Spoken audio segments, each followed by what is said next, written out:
I thought I wrote that song at one time. I thought it was pretty clever, but that's a little embarrassing now. But you know, it did work. I played it live a whole bunch. I never really released it on an album.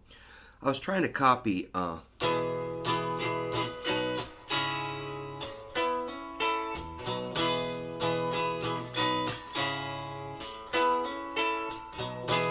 thought that's cool. That's a great chord progression, which is pretty much like.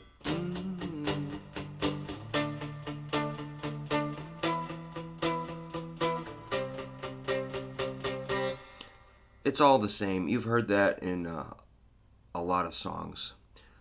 Um, I won't name any titles, but that's what I was doing there was G, D, E minor, C. And what I was thinking is we could learn to solo on top of that. Well, let me define it. It's a 1, 5, 6, 4 chord progression. The 1 is G, the 5 is D, the 6 is a minor, that's E minor, and the 4 is C, and we just derive that from the scale. 1, 2, 3, 4, 5, 6, 7, 8, G major scale. G, A, B, C, D, E, F sharp, G. 1, 2, 3, 4, 5, 6, 7, 8. 1, 6, 5, 4, G, D, E, C. And that's, kind of become really popular. I thought it was cool, like in 1984 when I thought I wrote that song. Well, who's to say I didn't? But now, if you're going to solo over that, what I used to do, which I thought was kind of clever, I would go like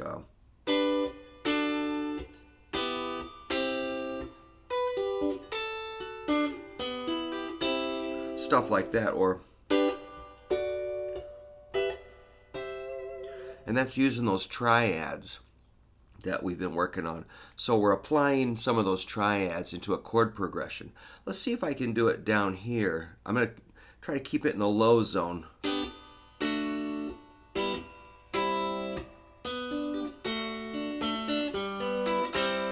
So I'm going to see if we can move it up the neck. But first, let's check that. That's a G. So these are little launching pads for solos or fills, or just how you can play over a chord progression without blazing hot, molten hot shredding licks, but mostly just something that fits the chord progression. So the G is a B, D, G. That's 4, 3, 3. The D is just a regular D. A, D, F sharp. E minor is G, B, E. And C is G, C, E. And you could just hit 2 strings. Or any group of 2 strings, you're going to be able to come up with something. Now let's take it up a little higher, like. So that overlaps with the first shape, G, but my D here is like a 7, 7, 5, D, F sharp, A. E minor is 4, 5, 3, B, E, G.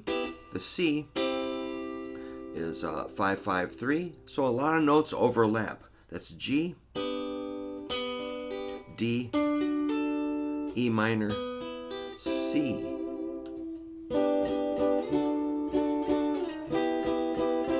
Using those triads. Cool. Now let's take it up to the next position.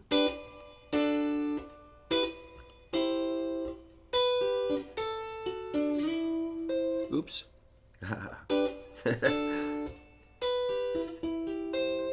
So G is D, G, B. That's a 7, 8, 7. D is 7, 7, 5. E minor is 9, 8, 7. C is 9, 8, 8.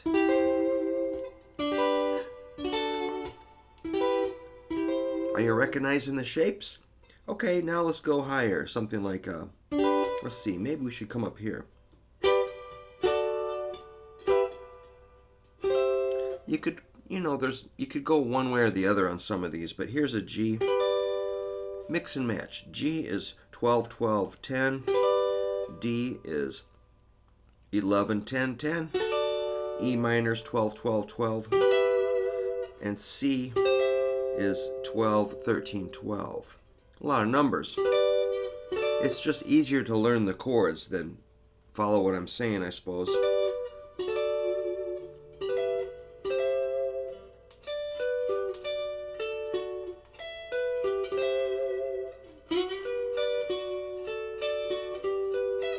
If you did just one string of these, it'd be, or one string, or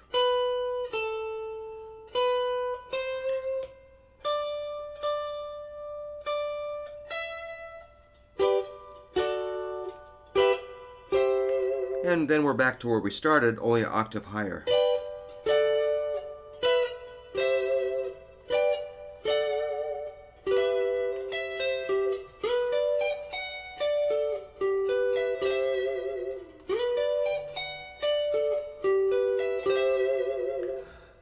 Like I say, these are not blazing hot, exploding, super exciting, soloing, shredding, Olympic level feats of athletic ability. These are just things you can just cruise through a song and not